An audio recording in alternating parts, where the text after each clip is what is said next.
dovish than not. All right. Well, this is the thing is like, there's a question as to how much of this is truly a surprise. Reaction's really muted, which means that there's no surprises. My guess is they kept right the same, but yeah, there is an element of bullishness or dovishness to the reaction. All right. Yeah. First of all, we want to thank everyone for joining. We're going to give people 2 minutes to join, and we'll get started. In the meantime, we're talking about the trying to figure out what's going on with the Fed's fund rate decision here. Seems like no changes is the current. Fed holds interest rates, but points to slowing economic activity. Did they just have a higher than expected GDP growth? They did, but GDP is backwards looking, right? They're trying to be a little more forward looking, and they're still trying to assess the impacts of tariffs and pass-throughs and things like that. That's unclear at the moment. Yeah. It is fascinating to see the poly market. Poly market had this at 99% for the no change for. Oh, it's yeah. I mean, it's already moved to 100%. Yeah. So did the Fed fund futures were very similar. So the reaction so far in markets is incredibly muted. Yeah. We're going to give people another minute to join, and then we'll get started.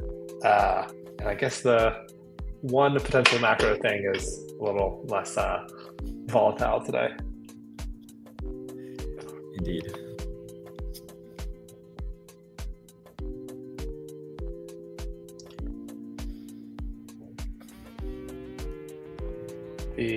All right, we're going to get started. So one, we just want to thank everyone for joining. Today, we're going to be talking about essentially the idea of the difference between how do you build wealth and then how do you retain wealth? And what are the differences in terms of when you think about investing, the assets, and what that means? And what are some of those principles to think through? And to kind of go through that, Itai, do you want to give Itai's going to be the one who's really going deep. He's kind of the deep knowledge expert here. Do you want to give just kind of a quick overview of your background and what you and the Equi team does today? Sure, absolutely. So thanks, Mani, for the intro. So I'm Itai Vinik. I'm the CIO, which I'm Chief Investment Officer and co-founder of Equi. Equi is a absolute return firm. I'll dive into what absolute return even means. My career started at UBS, more on the traditional side, and then I launched my own wealth advisory firm as well as a hedge fund that were sold before starting Equi. The idea of Equi is, how can you create consistency, how you can create predictability when you're looking at investment portfolios, and how you can make them work regardless of the economic environment, if you can think about it really high level. So there are some principles associated with that I'm happy to cover on this webinar.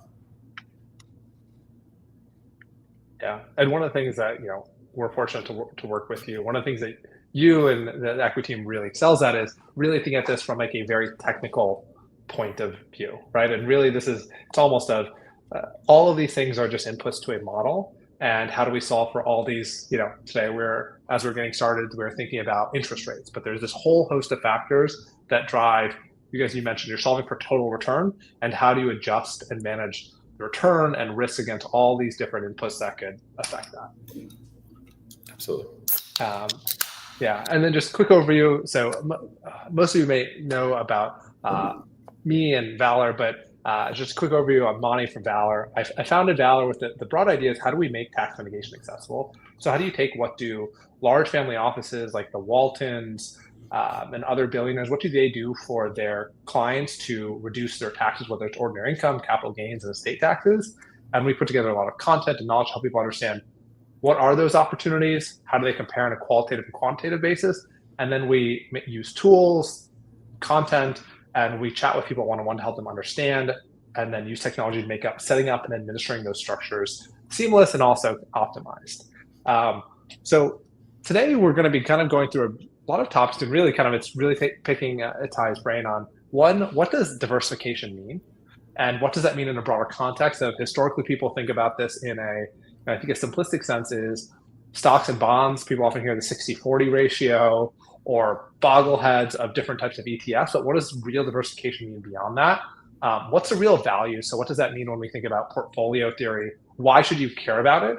And this is kind of really to that broader topic of, as you've created wealth, how do you retain that wealth? And a lot of that is tied to these topics. Why is it important to mitigate volatility? And then we'll be jumping to some kind of case studies and Q&As at the end. Any other important topics that you think to just call out that we're going to dive into, Itai?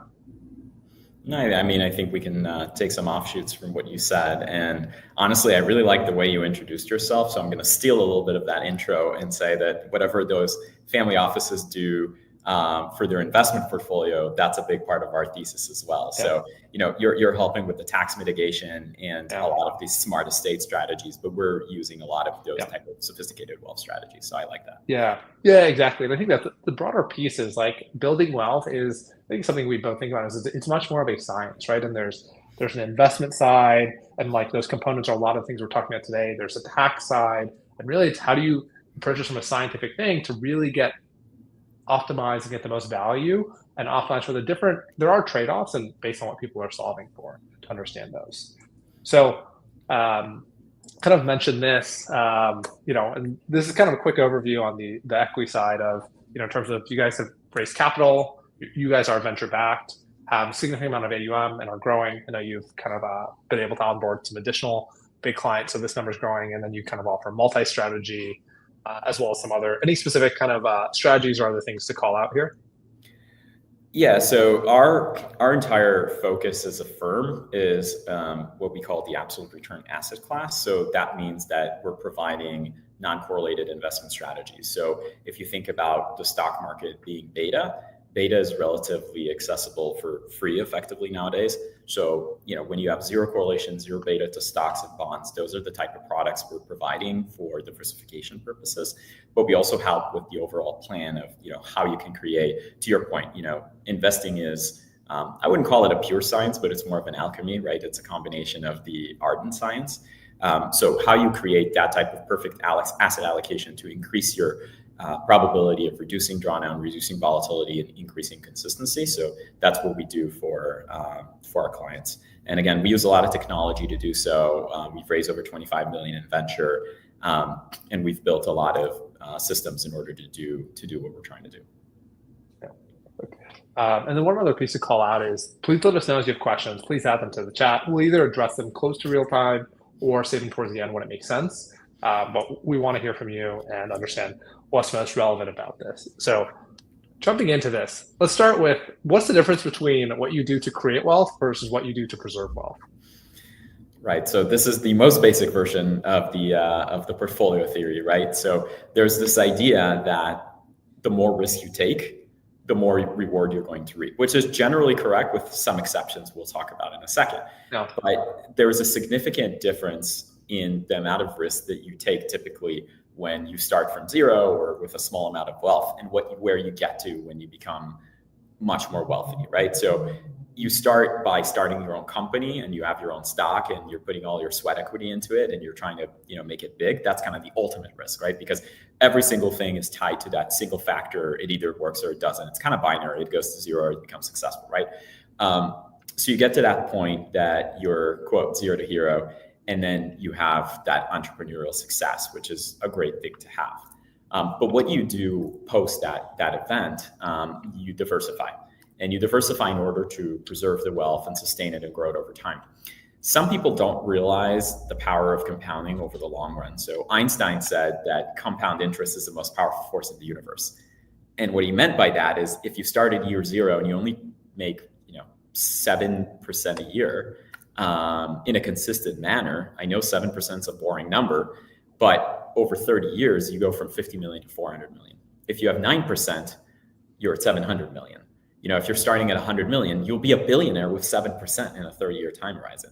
So most people don't realize this, but the power of compounding really comes into effect over 10, 20, 30 years.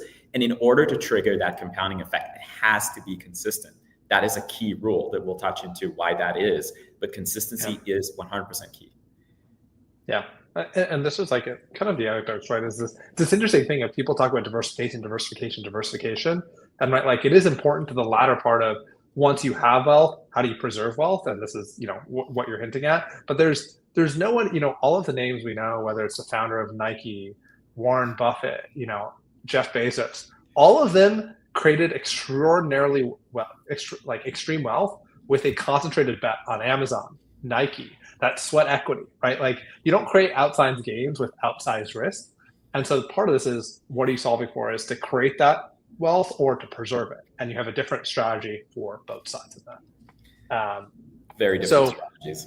Yeah. And so now this is kind of really how do you preserve wealth, right? And this is a long-term once you've created it.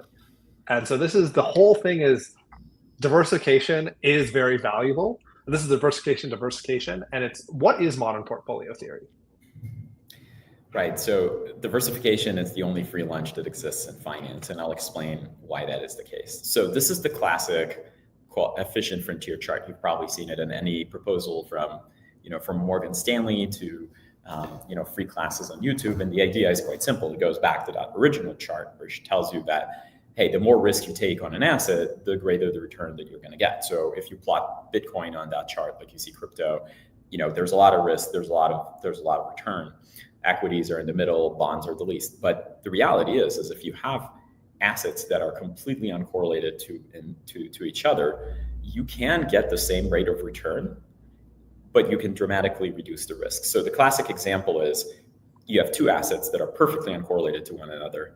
One has the probability. And just to clarify this, folks, when people say uncorrelated, is there's a lot of assets that so for instance, if we were talking about interest rates, if interest rates go down, that generally means people make riskier investments. And so tech stocks will likely as a basket go up. So tech stocks are inversely correlated to the interest rate. As the interest rate goes down, tech stocks are likely to go up. Well, I guess that's true broadly of the market, right? As interest rates go down, the market often goes up. Well, that's not necessarily true because it's the reasons why our interest rates going down. If you go through a financial crisis and there's emergency rate cuts, fair enough. Fair enough. Yeah. So it really depends. But the idea is these assets may be correlated, may not be correlated. So like in 2022, bonds were directly correlated with equities. They both fell together.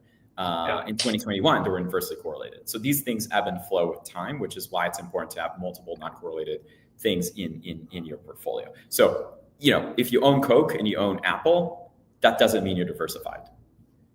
But let's take, in a hypothetical scenario, you have two assets that are totally uncorrelated with one another, like gold or S&P. They don't show a consistent correlation over time. If both of them have the ability of moving up 20% in a year or losing 20% in a year, but they're completely uncorrelated, the probability of them both losing 20% in a given year is cut by half. So then you stack more assets like this on top of one another in a portfolio. Now you have 10 of them. What's the probability of all 10 going through a similar loss at the same time? It becomes a very small probability. And that's how you create stability in the portfolio over time, which is why the more assets that are not correlated, that are stacked on top of one another in a portfolio, that efficient frontier gets shifted more and more to the left, but that doesn't sacrifice the return per se. So you can play around with that and you can, this is the science part or the alchemy part, and that's how you're creating the most amount of consistency in the investment portfolio. But the key to that is non-correlation. Yeah. And this is why it's the only free lunch, is typically you're trading off return for risk, except if you diversify where you can get the same return with less risk, right?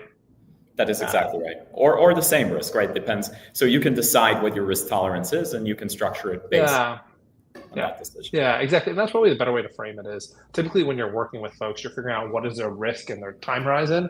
And then it's through diversification, you can get a higher return for that same risk than if they made kind of a concentrated bet in a specific area. That's exactly right.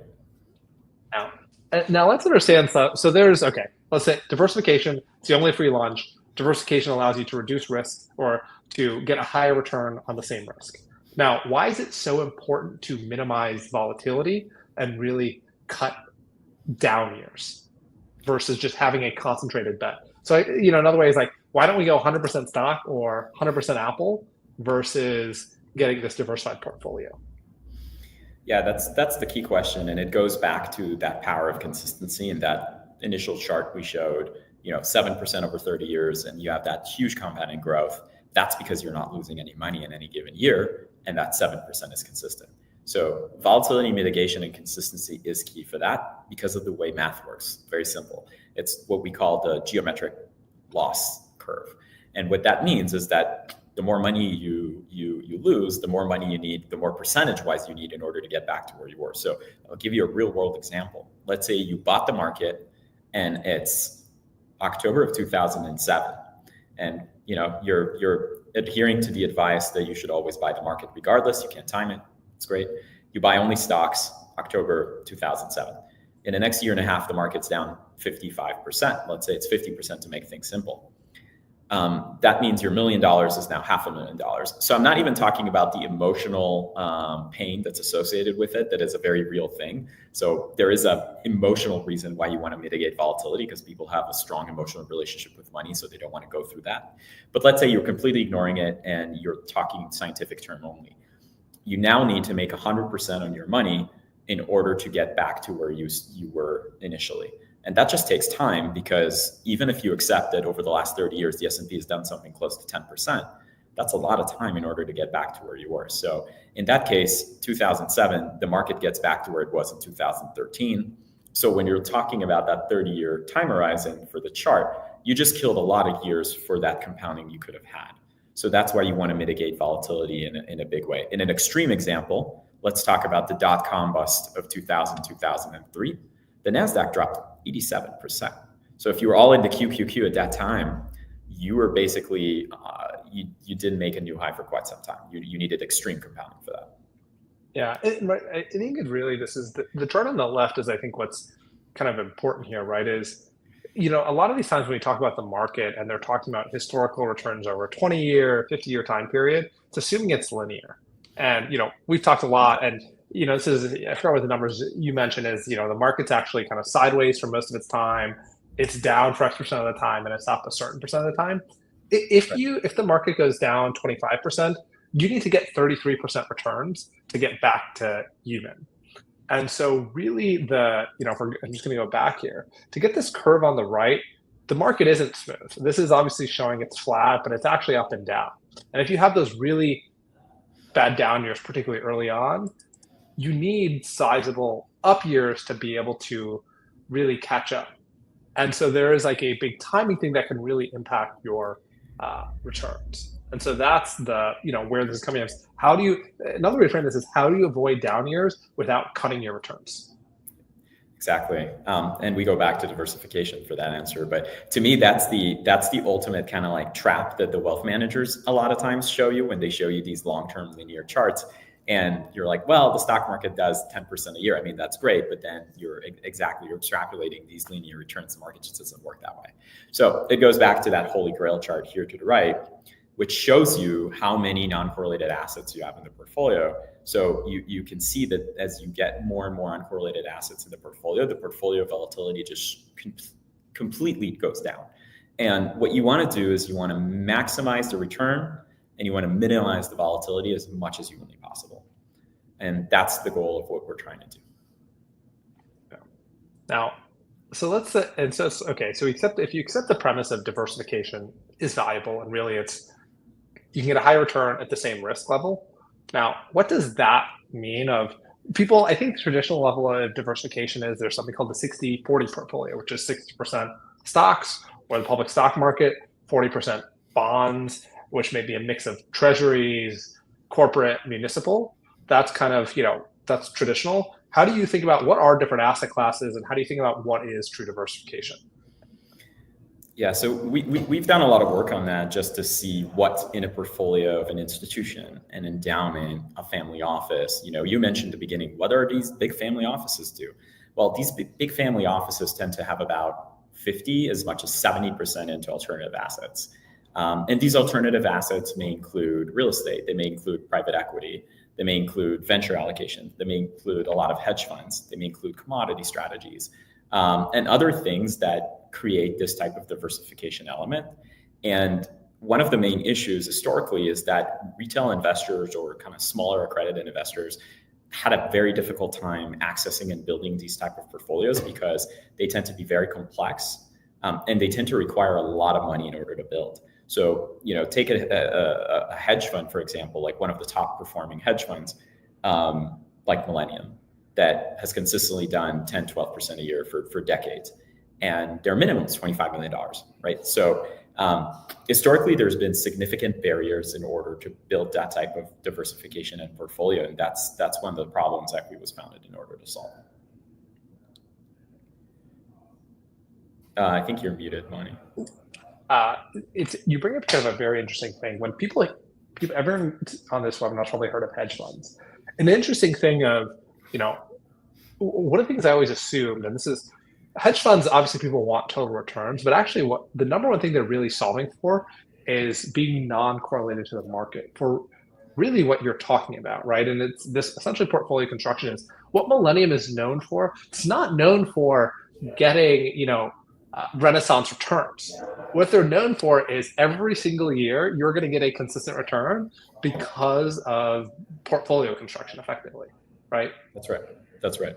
And they have hundreds of managers and strategies in there to create that type of consistency. Yeah, and what they're really known for is actually it's like their risk modeling to figure out how to allocate between those different portfolio managers to really create that zero correlated exposure, so they can get that solid 10, 11, 12% a year. They're not trying to do a 30% year and then a negative 10% year. They're just trying to get 10, 10, 10, 10 every single year so they can replicate that curve we saw earlier.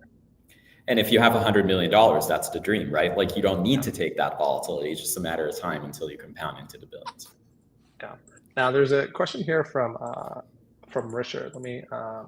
His question is, at what level of wealth should someone consider this kind of broader diversification strategy of private equity, real estate, hedge funds, private credit? When does that start to make sense? Yeah, it's a good question. I think it's somewhat subjective depending on someone's risk tolerance and aspiration. But in order to properly pursue this type of investment strategy, you do need to have a minimum amount of assets. I'd say that maybe 10 million or more starts making sense, and at 20 million or more, I would say it's almost mandatory at that point in order to properly diversify and maintain and basically improve the probability of that consistent wealth growth. Yeah. Now, and there's one other piece here, and there's there's a piece of how do you construct actually kind of this true exposure, right, of beyond 60-40. And then this is one of the things we talk about portfolio allocation, right? How do you allocate to these different asset classes? And then there's individual managers within each. And one of the things that, we're talking about this up front of, within the kind of a really well-run family office, you have kind of the investment piece, which is where you guys go very deep, right? Portfolio construction, the manager choice. There's a tax piece. One of the areas we work very close is there's portfolio construction, and then there's asset location, right? So within these different assets, one of the things is some of these are more tax inefficient and some are more tax efficient. So, and what that practically means is some of these generate tax liabilities every year. Some of these don't generate tax liabilities every year. And then some of those, when they do generate tax liabilities, they'll generate ordinary income as a tax liability. And so that obviously can draw down returns unless you choose to have those assets owned by tax exempt entities.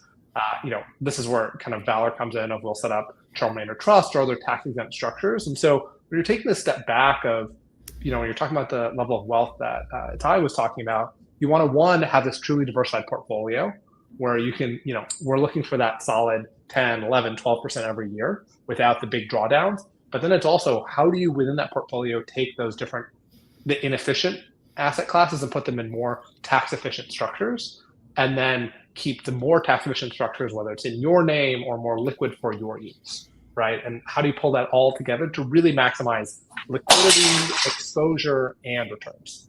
So that is very true. So we have real life examples of clients that actually use the CRUT structure in order to invest in some of those. So, if you think about a hedge fund structure, we have one hedge fund strategy that's very unique. A little bit like a commercial bank, they give distressed loans to publicly traded companies, and then they can convert to equity if the company does well and then produce really good returns, or they get the hard money rates 12%, or if the company can't pay, they get the stock at a discount. So it's very hard for them to lose money. But all the money that's generated is short-term capital gains, which is effectively ordinary income. So if you have the right planning for these type of vehicles, you can optimize for the tax in a very efficient way. And we do have a lot of clients that own that through that credit structure for that reason. So you're only paying taxes on the distribution amount. Yeah, exactly. So you can essentially defer the taxes. Now, there's kind of an interesting piece here is, okay, so let's hopefully, if you don't accept diversification as valuable, please let us know in the comments. We're going to assume everyone does accept diversification as valuable. Now, so there's a question of, okay, I get it, more diversification, more asset classes is probably better than doing just bonds and stocks.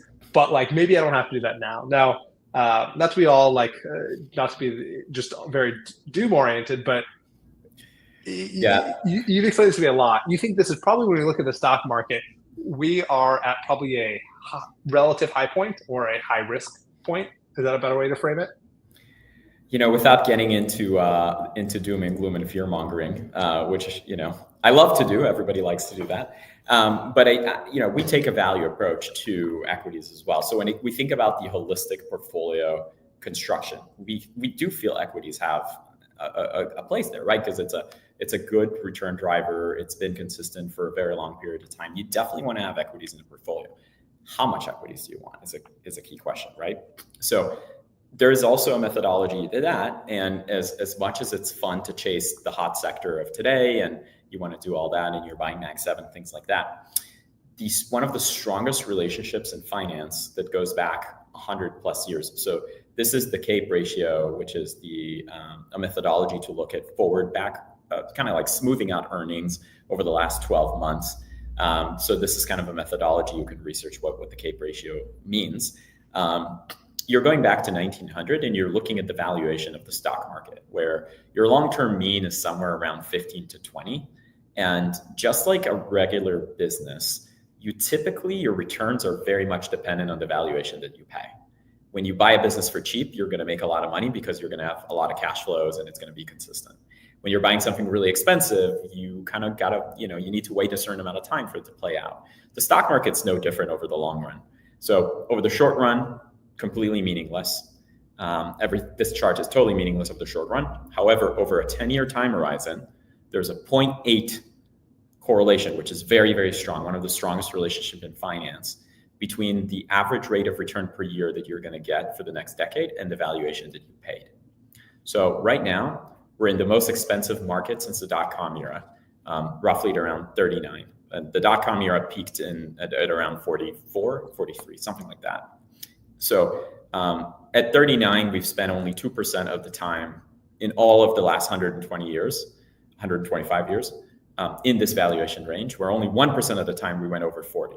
So again, some people say this time is different because of AI and revolutionary and none of this matters. People said that in 2000 as well, and people said that in the 1920s. Again, maybe it is different this time. No one really knows, not me, not Mani, not everybody. But going back over 125 years, we can say that there's a good chance, 80%, that the returns that are going to happen in the next 10 years are going to be around 0 to -4 real returns, so after inflation. So that means it could mean the market's only going to return 2 to 4% in nominal terms. That's kind of the base case. So that means that, this could be totally wrong. We still want to have an allocation to equities, but because valuations are so high, that allocation is going to be smaller because we have a pretty high probability of a lot of volatility and not a lot of returns. As much as it's AI revolution, NVIDIA going up every day, whatever. But again, NVIDIA is 4% of the global GDP. Does that make sense? I don't know. Maybe it will last longer. But if you need to have some kind of objectives and you need to follow some methodology, to Mani's point, treating it as a science, this is definitely one of the outputs that we use because it is valuation dependent for that purpose. Yeah.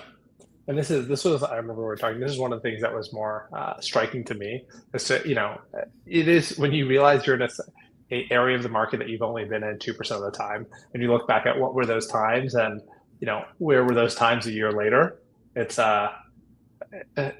is helpful. And this is, your point is, it's not guaranteed because that's backward looking and who knows, it could be different, but this is when it says the probability of positive returns, it is, lower than it would be in another market.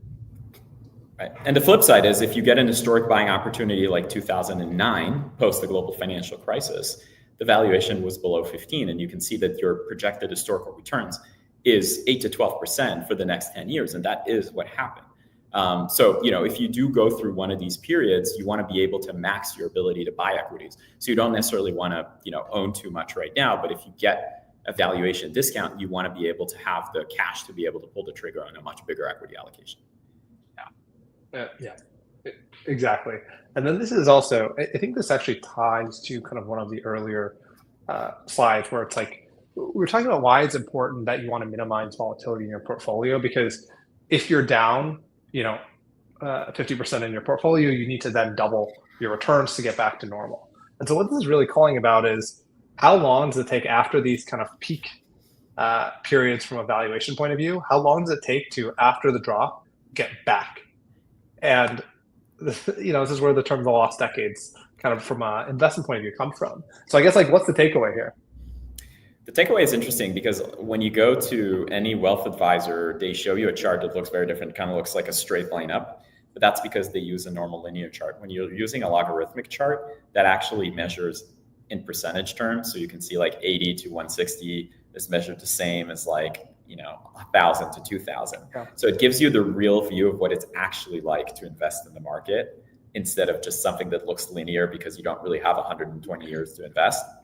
Yeah. So the big takeaway is that, 60% of the time, I think the exact data is 61% of the time, the market actually trades sideways. So the whole point is that is even more of a reason why you need to diversify, because you do have an asset that's done incredibly well over the long run, but it's really produced in 40% of the time. So that just hasn't happened since 2012, 13, because it's gone straight up in the last 12, 13 years. But that doesn't mean you can rely on a single asset class to produce these returns. You need that diversification. Yeah. And it's also, I think that's a really important takeaway is one is the historical returns that a lot of people that's on this webinar are used to isn't the normal market, what we've historically seen. And it's important to think about this is where the whole portfolio construction, and we'll get into what are these other factors that come into play. There's a lot of things that can disrupt markets, right? And so it's a big piece of this is how do you create a resilient portfolio? Because again, there's a difference when you're creating wealth versus preserving wealth. Creating wealth, you're taking concentrated bets and you need a lot of things to go right. When you're preserving wealth, you're trying to bulletproof your portfolio against all the different things that could go wrong. Because, if you're concentrated, it could take you 12, 17, 25 years just to get back to par, right? And that's really of how do you avoid that scenario so you can get that compounding going. And so speaking of all the different things that go wrong, you want to kind of just give maybe a high-level overview. These are typical, when you think about portfolio construction, these are all the things that you're trying to essentially hedge out or diversify against, right?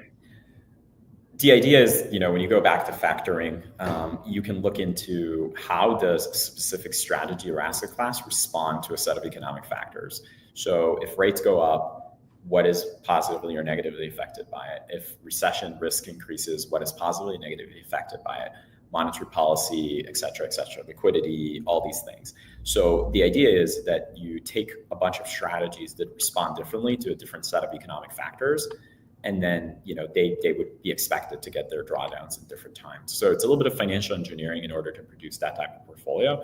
But that is really the key here is you take a deep dive into the factor and the exposure levels, and you're trying to not necessarily hedge, but diversify against these risks. Yeah. And now I'm curious of are there specific factors? There's a lot here. And I guess are there specific things that you think people may be less exposed to or potentially more pertinent now? Because one of the things I think is we've had a very unique market over, I'd say, probably the last 15 years, where it feels like it's hard to make a mistake outside of not being exposed to the market. Right. I think the biggest mistake is probably not being exposed to the market, but that's not a normal. I guess are there things that people have just from the last 15 years maybe undervaluing or less worried about than they should that you think are worth calling out? Yeah, I mean the buy to dip mentality has become kind of Pavlovian, right? Because you're assuming that no matter what happens, the market will have an instant recovery, and you keep getting rewarded for getting that right. But in the long run, that doesn't necessarily mean it's true. In an extreme example, like 1989 in Japan, Japan reached its market peak in 1989, and this year actually retested the high. So that's a very long period of time.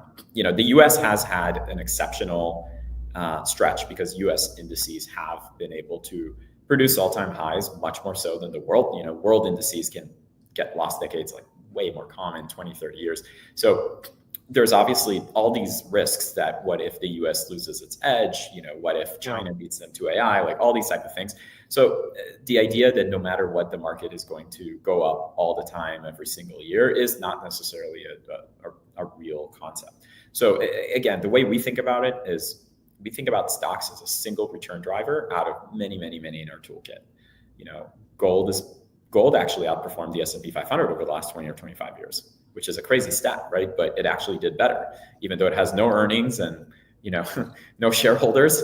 But gold is another asset class. So we think about it in terms of you have the bond market, you have world stocks, you have U.S. stocks, you have hedge fund strategies that are also like a huge asset class, $6 trillion of assets in it. Private credit's a great asset where you can get coupons from hard money loans on real estate, backed by commodities, backed by whatever you have commodity.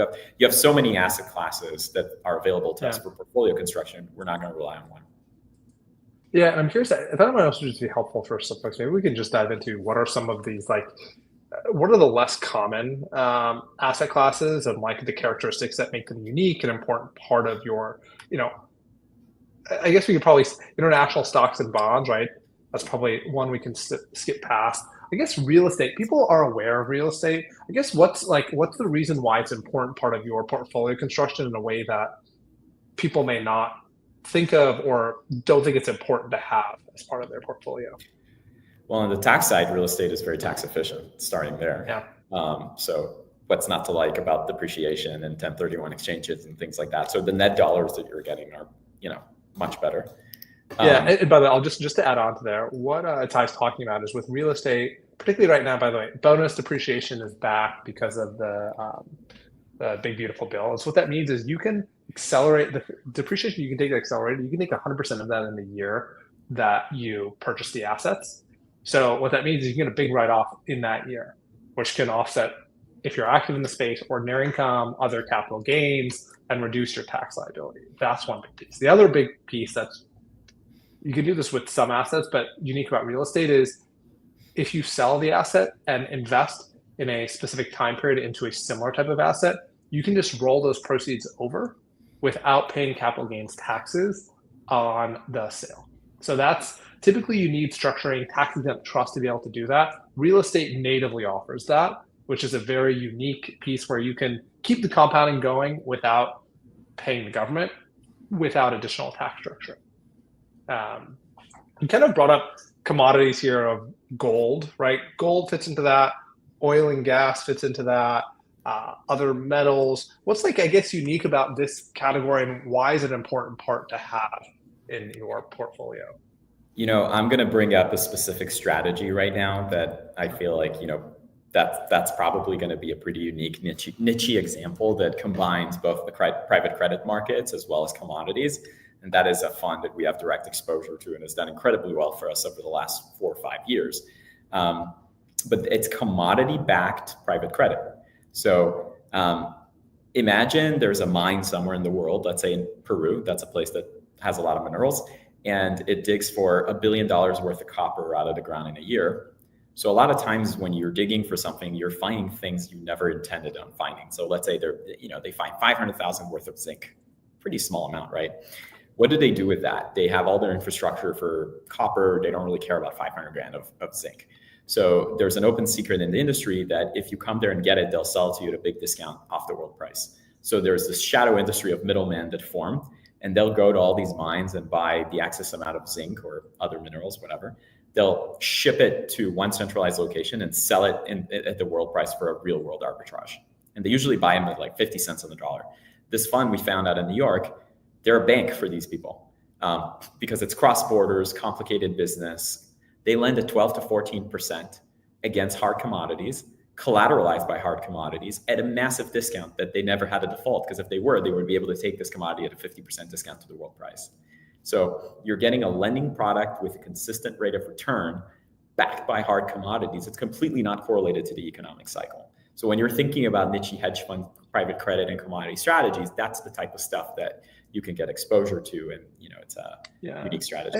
Yeah, and another part about this, right, is like, we're talking about upfront, we started with the idea of if the broader market's down, tech may also be down because of interest rates. Here's the thing though, is like, even during recessions, people need gas. They need to drive places. They need to drive to work. They need to drive to pick up their kids from soccer practice, right? Manufacturers still need copper or steel, right? There are certain base level things where commodities in many cases are a little bit more recession proof, which is again, you talk about how do you avoid those big drop downs in your portfolio.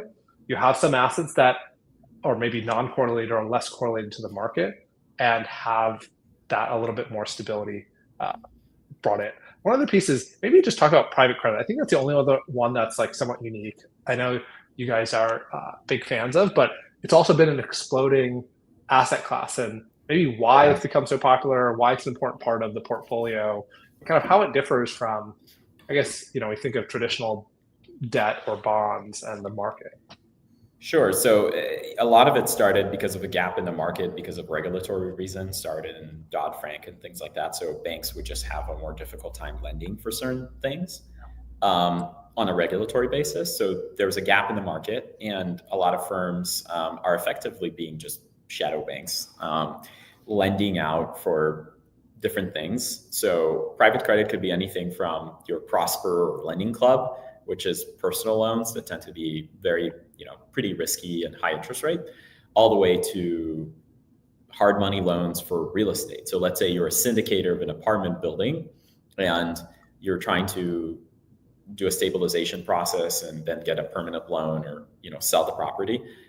You would typically need a hard money loan for a year or two at much higher interest rates while you're stabilizing that property. So the demand for that type of product has just exploded and it's become more popular. And as rates increased and lending standards have,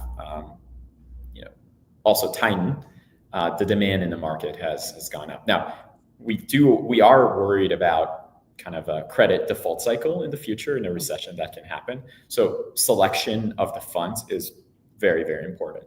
So, what is the duration of the risk that you have? How long are the loans? What are they backed by? What the collateral is? But that goes into the due diligence. Yeah, exactly. And we're seeing also more specialization as the space has exploded, right? This is where when you talk about backed by commodities, there's a specialization and how these structures becomes even more important. And this is also, there's two parts of portfolio construction, right? There's the asset or category allocation. There's fund managers with specific choices, which are, just as important in that.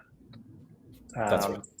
Yeah, I want to just jump to first of all, Itai, thanks for joining. And I hope people have found this helpful. Let us know if there's questions. If you have more questions, you can, visit us and schedule time. We're going to send out a recording of this video. And you can also email us directly. Our emails are on there, or visit our site at equi.com or valor.com, schedule time, reach out to us. Or if you don't have the other person's email, feel free to email either one of us and we can connect you with the other person. Anything you want to call out, Itai, before we jump off? That was great. Thank you so much. I enjoyed it. Yeah. Thanks for joining. First of all, thanks for presenting. Thanks for sharing this information. I want to thank everyone for joining.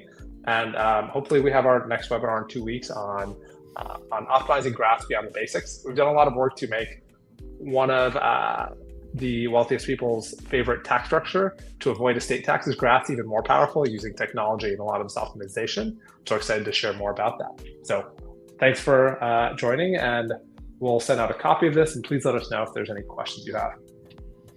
Take care. Thank you guys. Thanks, Mani.